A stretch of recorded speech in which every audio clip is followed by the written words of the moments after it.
Hey folks, my name is Alexander Wynn. I'm an indie developer and I'm here to show off my latest game called TerraGenesis. TerraGenesis is a space colonization and terraforming game that lets you land on a planet or moon, thicken the atmosphere, add oxygen, raise the sea level, alter the surface temperature, and ultimately terraform it into a planet like Earth where humans can live out in the open.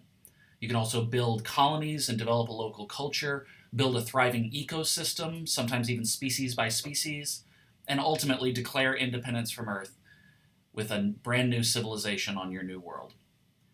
I've got a game here open that we just started on Mars, and I'm going to show you around.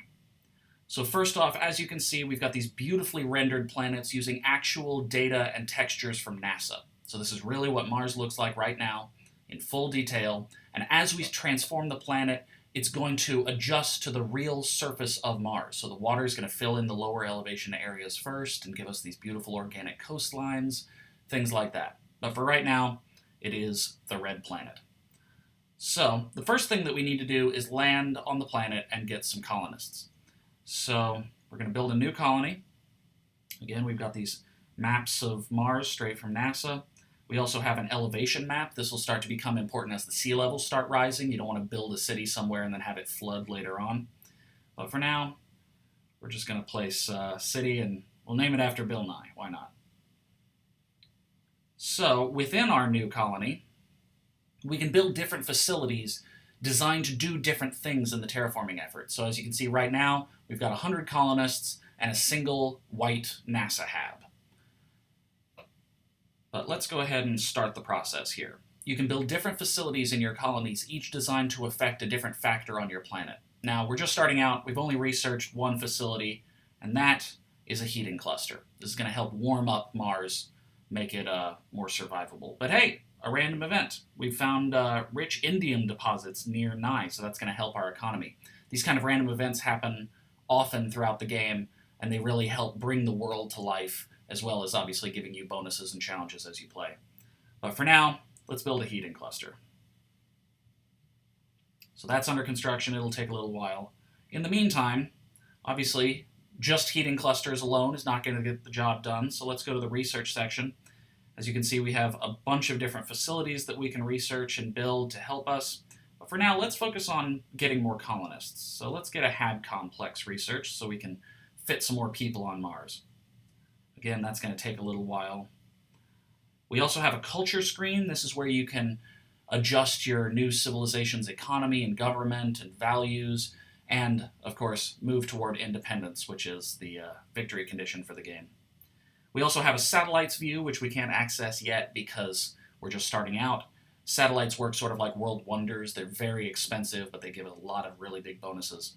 And the biosphere system is a complete ecosystem generator and simulator that allows you to build an ecosystem species by species, starting with microbes in the soil, followed by plants, and then herbivores, and then carnivores, so you can really get a feel for what it's like to build an ecosystem and maintain it, and why a single species going extinct can be such a big deal. The last thing I want to show off here is the stat screen. Spend a lot of time here making sure that all of your metrics are where you need them to be. As you can see right now, we barely got the planet warm enough for plant life, but our pressure, our oxygen, and our water is nowhere near what we need them to be.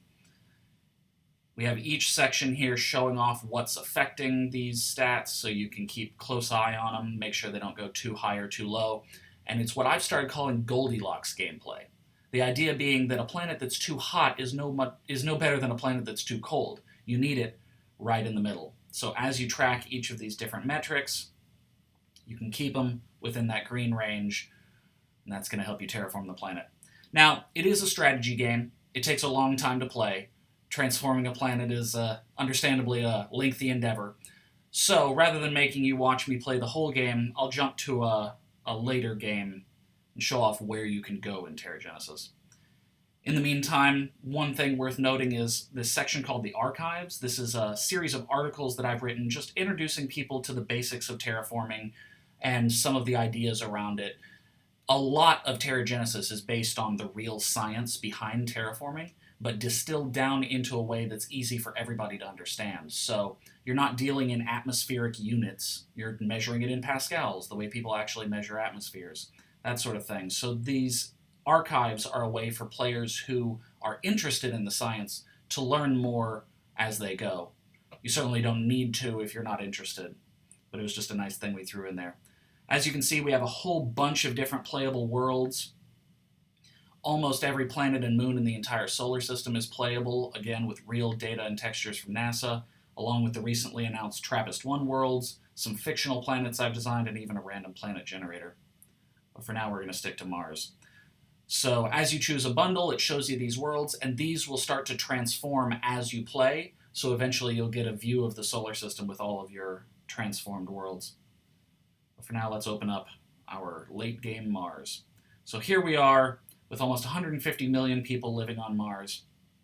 As you can see, the planet looks radically different, but this is still, again, drawn from actual data about the surface of these planets. So if the sea levels were to rise on Mars, this is what it would actually look like. We get these beautiful organic coastlines, and a particular thing that I love to show off here is what I've started calling crater lakes.